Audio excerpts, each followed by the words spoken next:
Hi guys! Welcome back to my channel. So for this video, gagawa na naman tayo ng isang real crimes and makeup video. So ito yung ating look na gagawin ngayon.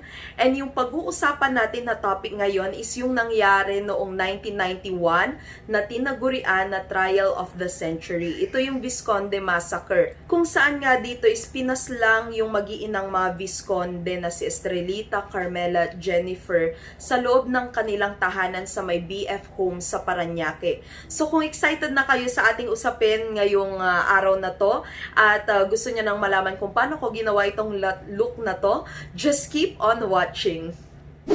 So background muna tayo dito sa Vizconde Massacre. So nagtatrabaho sa USA itong si Lauro Vizconde na padre pamilya ng Vizconde family. Kaya naman naiwan na nagbabantay ng pamilya yung asawa niya na si Estrelita Vizconde, 47 years old, sa kanyang dalawang anak na si Carmela Vizconde, nooy 18 years old, at si Jennifer Vizconde naman is 7 years old. Nung mga panahong yon is tahimik ang pamilya ng mga Vizconde. Hanggang sa manligaw nga kay Carmela itong si Hubert Webb.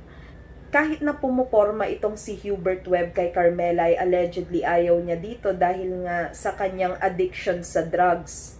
Noong June 30, 1991 is allegedly katatapos lang ng drug session nitong si Hubert Webb at kanyang mga grupo nang allegedly is planuhin nila na gahasain itong si Carmela Vizconde. So meron silang isang kasama doon sa grupo na si Peter Estrada. At meron naman siyang girlfriend na si Jessica Alfaro. So, kinailangan nilang isama daw si Jessica Alfaro dahil nga para doon sa mother ni Carmela Vizconde na si Estrelita dahil babae lang daw yung tinatanggap nila na bisita dito sa kanilang loob ng bahay. So, naunang pinatay noon si Estrelita na nagtamo ng 13 stab wounds. And ayon doon sa star witness na si Jessica Alfaro is nakita niya itong si Hubert Webb na sinundan si Carmela doon papunta sa may kusina. Nung mga panahon na yon is lumabas muna itong si Jessica Alfaro para magyosi. Pero nakita daw niya yung isa pang kasamahan ni Webb na si Lejano at saka si Ventura na kumuha ng kutsilyo doon sa kusina ng mga Vizconde. Dito na umano ni-rape ni Hubert Webb si Carmela. Kaya naman nagising naman noon yung kapatid ni Carmela na si Jennifer Vizconde. Kaya naman sinubukan niyang tulungan yung ate niya na nakita niyang nire-rape. Pero ang nangyari noon is pinagsasaksak siya nitong mga suspect ng 19 times sa katawan. Pagkatapos ni Hubert Webb is pinagsunudan din ni Lejano at saka ni Ventura na gahasain si Carmela bago siya pagsasaksakin ng 17 beses. So dahil galing sa prominenteng pamilya itong mga involved dito sa rape case na to at saka sa murder case na to is nung time na yon inutusan umano nitong si Hubert Webb ang isang policeman na si Gerardo Biong para linisin yung crime scene. So walang naiwan na ebidensya doon sa bahay ng mga Vizconde dahil nga sinunog nitong pulis na to para nga hindi maturo kung sino yung talagang suspect doon sa nangyaring krimen. So merong ipinresenta itong mga PNP na prime suspects doon sa Vizconde Massacre. Ito yung mga miyembro ng Akyat Bahay Gang. Well, totoo naman na miyembro sila ng Akyat Bahay Gang. Pero napag-alaman na itong maakyat bahay gang na to is tinorture para aminin yung isang kasalanan na hindi naman nila ginawa. So ang peg nila doon sa police station is maaari daw na magnanakaw sila pero hindi sila mga mamamatay tao. So nanatiling unsolved itong Vizconde Massacre hanggang sa lumitaw nga ang eyewitness na si Jessica Alfaro noong April 28, 1995. Sinabi niya na mga lalaking anak mayaman ang involved dito sa case ng Vizconde Massacre. So nagtugma naman itong kwento ni Jessica Alfaro doon sa kwento ni Lolita Birer, ang live-in partner ni Gerardo Biong, yung pulis na inutusan mga salarin para linisin yung crime scene. Sinabi ng live-in partner niya na sinamahan niya noon si Gerardo Byong para pumunta sa bahay ng mga Vizconde at linisin yung mga ebidensya na pwedeng makapagturo kung sino yung pumatay sa kanila. So sinira niya yung mga ebidensya, yung mga murder weapon, at pati na rin daw yung naiwan na jacket na pagmamay-ari nitong si Hubert Webb. Nakatanggap din daw siya ng pera mula doon sa isang bahay na napag-alaman na pagmamay-ari nitong si Freddie Webb, yung father ni Hubert Webb. Yung isa naman doon sa mga maid ng mga Webb family na si Mila Gaviola is sinabi niya na noong June 30, 1991 is nilabhan pa niya yung damit ni Hubert Webb na puno ng mga dugo na pupwedeng galing doon sa pamilya Vizconde. Tugma rin yung kinuwento ni Jessica Alfaro doon sa kwento ng isang gwardya doon sa BF Homes na meron ngang pumasok na tatlong puting sasakyan doon sa loob ng subdivision noong gabi ng June 30, 1991.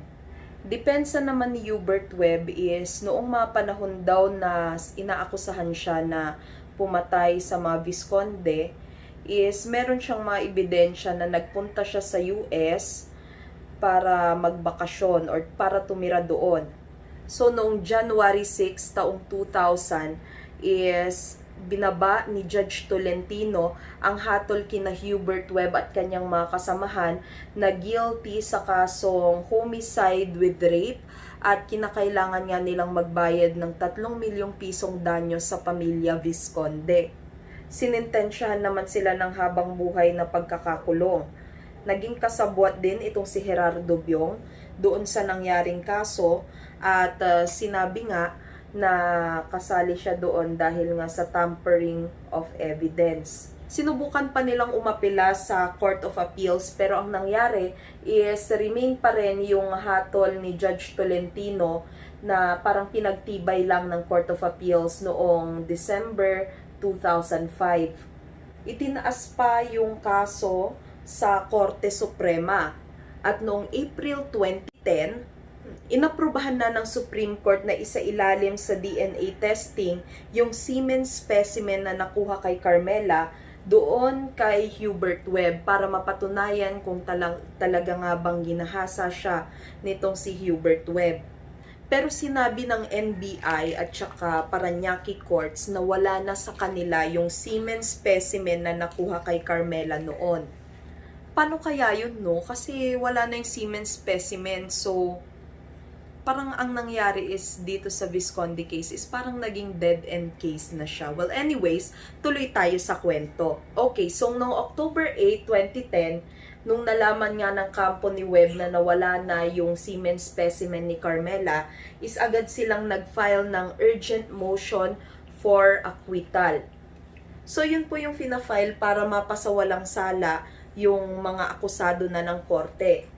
So, noong December 14, 2010 is napawalang sala itong 7 sa 9 na akusado doon sa Vizconde Massacre. So, para sa kampo ni na Hubert Webb is good news yon kasi makakalaya na sila. Pero para doon naman sa side ni Lauro Vizconde is ito ay sinyales ng kawalan ng hustisya dito sa bansa natin para doon sa namatay niyang pamilya. So pagkatapos makalaya ni na Hubert Webb sa kulungan, akala ba natin tapos na yung kasuhan na to? Hindi pa, dahil nga after makalabas nitong sina Hubert Webb is agad nilang kinasuhan ng perjury si Jessica Alfaro dahil daw sa pagbibigay ng maling impormasyon patungkol sa Vizconde Massacre. So up to now, wala pa namang detalye patungkol sa kaso na to na ikinaso ni Hubert Webb kay Jessica Alfaro. Naging chairman emeritus naman itong si Lauro Vizconde ng Volunteers Against Crime and Corruption. Pumanaw naman siya dahil sa heart attack noong February 13, 2016. So, pumanaw siya nang hindi man lang niya alam kung totoo ba na sina Hubert Webb ang pumatay sa mga pamilya niya o hindi. At namatay siya na hindi niya nakakamtan yung hustisya na para sa pamilya niya. So, nung lumabas nga yung balita na naakwit na yung mga akusado dito sa Vizconde Massacre is naging pahayag ni Lauro Vizconde sa mga media na, quote, meron pa kayang hustisya sa bansang to, end quote.